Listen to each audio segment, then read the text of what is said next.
नमस्ते दोस्तों, स्वागत है आपका अपने चैनल लिंग्वा टैक में।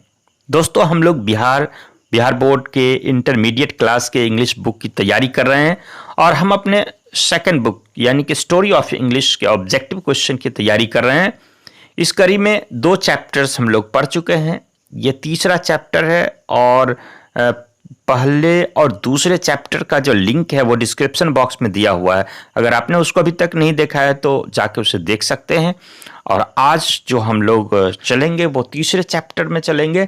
तीसरे चैप्टर का ऑब्जेक्टिव क्वेश्चन देखेंगे और ये तीसरा चैप्टर जो है वो है ओल्ड इंग्लिश पीरियड को हम लोग आज पढ़ेंगे और इसके ऑब्जेक्टिव क्वेश्चन को देखेंगे। मुख्य रूप से इसके ऑब्जेक्टिव क्वेश्चन से ही हम एक व्यू लेंगे पूरे चैप्टर का।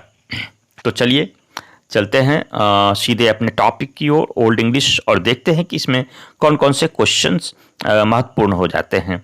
तो आइए चलते हैं। सबसे पहला जो क्वेश्चन है वो आपके स्क्रीन पर, the Celts and the Anglo Saxons combined to produce 7 kingdoms known as, यानी सेल्ट्स और एंग्लो सैक्सन्स ने मिलकर के 7 राज्यों का एक जो है 7 राज्यों को एक किया था और उसको क्या कहा गया था?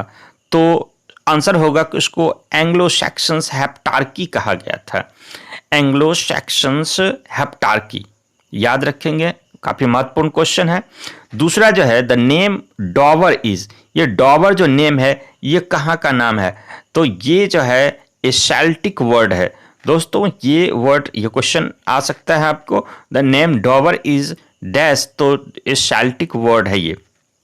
नेक्स्ट क्वेश्चन देख लेते हैं, the name Thames is, Thames जो एक रिवर है, ये वर्ड कहाँ का है?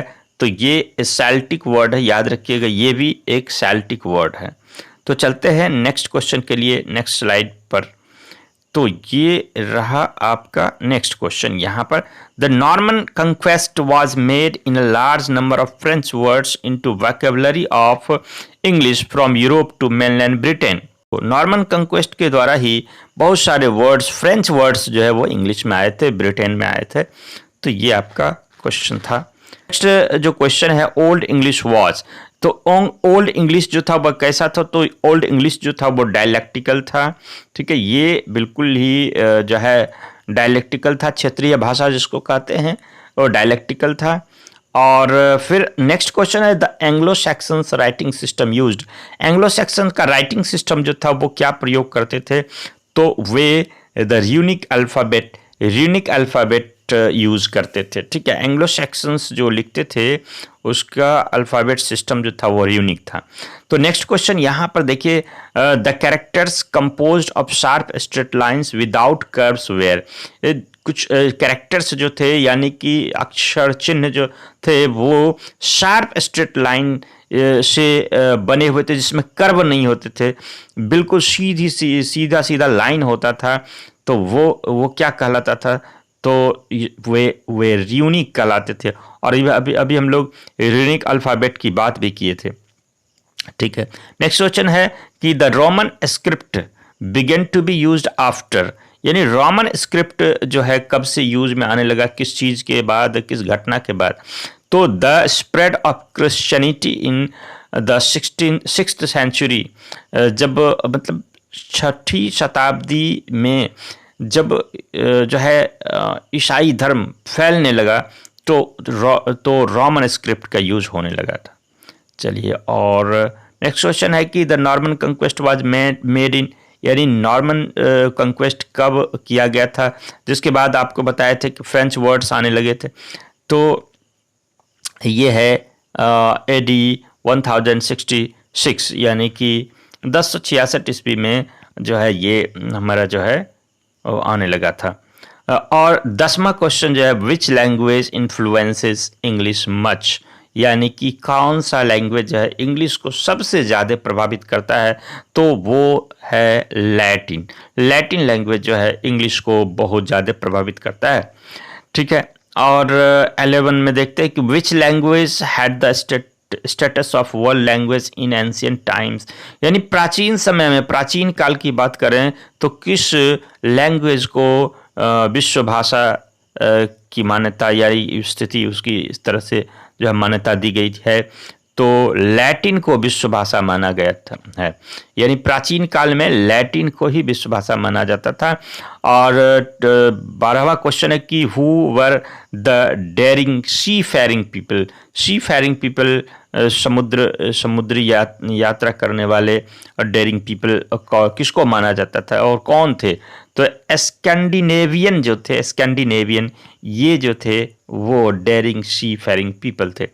तो अगला क्वेश्चन है कि who were Vikings, who were called Vikings, Vikings किन्हें कहा जाता था? तो इसका आंसर नेक्स्ट स्लाइड में देख लेते हैं।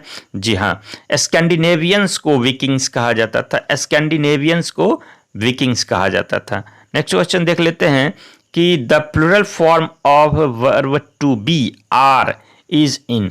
देखिए ये जो है आप देख रहे हैं, ये आर जो है ए आर ई आर जो है इज और आर जो हम लोग पढ़ते हैं, तो ये आर जो है ये कहाँ से लिया गया है? तो इसका जो है ओरिजिन जो है वो ये स्कैंडिनेवियन ओरिजिन ही ये है। ठीक है, चलिए नेक्स्ट क्वेश्चन देख लेते हैं। The Beowulf, the Junius, the exacted book and the Vercelli book are the literatures of. तो ये जो आप बुक यहाँ पर देख रहे हैं, बियोवुल्फ या the Junius, the exacted book and the Vercelli book, ये सब जो है लिटरेचर हैं किसके, किस काल के लिटरेचर्स हैं? याद रखिएगा ये सारे जो लिटरेचर हैं वो ओल्ड इंग्लिश यानी एंग्लो सैक्सन्स के जो हैं ये लिटरेचर हैं। ठीक है, चलते हैं नेक्स्ट क्वेश्चन में। The golden period of old English literature was the era of dash, यानी कि ओल्ड इंग्लिश पीरियड का जो लिटरेचर में गोल्डन पीरियड था वो किसको कहा जाता है? ओल्ड इंग्लिश का गोल्डन पीरियड, लिटरेचर का गोल्डन पीरियड किसे कहा जाता है?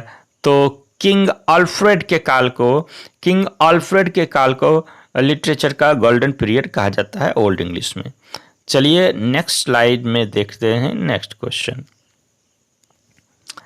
The most notable work inspired by Alfred was। अब ऑल्फ्रेड का सबसे अच्छा जो वर्क था वो कौन सा था? तो यहाँ पर है the Anglo Saxons Chronicle. The Anglo Saxon Chronicle जो है ये बुक जो है वो ऑल्फ्रेड का सबसे नोटेबल वर्क है। चलिए नेक्स्ट देख लेते हैं। The first book of English prose and the first continuous history of European nation in its own language is dash. देखिए the first book of English prose and the first, देखिए English prose का first book, English prose का first book, और continuous history European nations का continuous history जो है, और ये इसकी ही भाषा में यानी इंग्लिश में ही, ये क्या इस बुक का क्या नाम है? तो ये जो बुक है वो है the Anglo Saxon Chronicle. The Anglo Saxon Chronicle काफ़ी महत्वपूर्ण है। तो चलते हैं नेक्स्ट स्लाइड में नेक्स्ट क्वेश्चन के लिए। चलिए हाँ, तो यहाँ पर देखिए 19th क्वेश्चन देखिए यहाँ पर है कि after the Norman conquest which language had become the language of the Kings court, justice, governance and education in England. देखिए नॉर्मन कंक्वेस्ट के बाद, जिसके बाद फ्रेंच आ गया था, आपको पता ही होगा, इससे पहले क्वेश्चन में हम लोग देख चुके हैं कि नॉर्मन कंक्वेस्ट के बाद क्या आ गया था? फ्रेंच आ गया था। तो नॉर्मन कंक्वेस्ट जो है, नॉर्मन कंक्वेस्ट के बाद कौन सी भाषा जो है वो दरबारी भाषा कहिए, न्याय की भाषा, ठीक है, और गवर्नेंस की भाषा और एजुकेशन की भाषा इंग्लैंड में हो गई थी। तो सही आंसर क्या होगा? फ्रेंच होगा। तो फ्रेंच लैंग्वेज जो है नॉर्मन कंक्वेस्ट के बाद फ्रेंच लैंग्वेज जो है वो दरबारी भाषा के रूप में आ गया था। तो और नेक्स्ट एंड लास्ट क्वेश्चन देख लेते हैं। England was restored to English kings with 150 years of dash. तो इंग्लैंड में पुनः जो है इंग्लिश जो आ गया, रिस्टोर्ड हो गया था। तो वो कब हुआ था? यानी 150 साल बाद हुआ था। किसके 150 साल बाद? तो नॉर्मन कंक्वेस्ट के 150 साल बाद पुनः जो है इंग्लिश रिस्टोर्ड हो गया था। तो इस तरह से ओल्ड इंग्लिश पीरियड का हम ओवरव्यू देख चुके हैं, ऑब्जेक्टिव क्वेश्चन देख चुके हैं।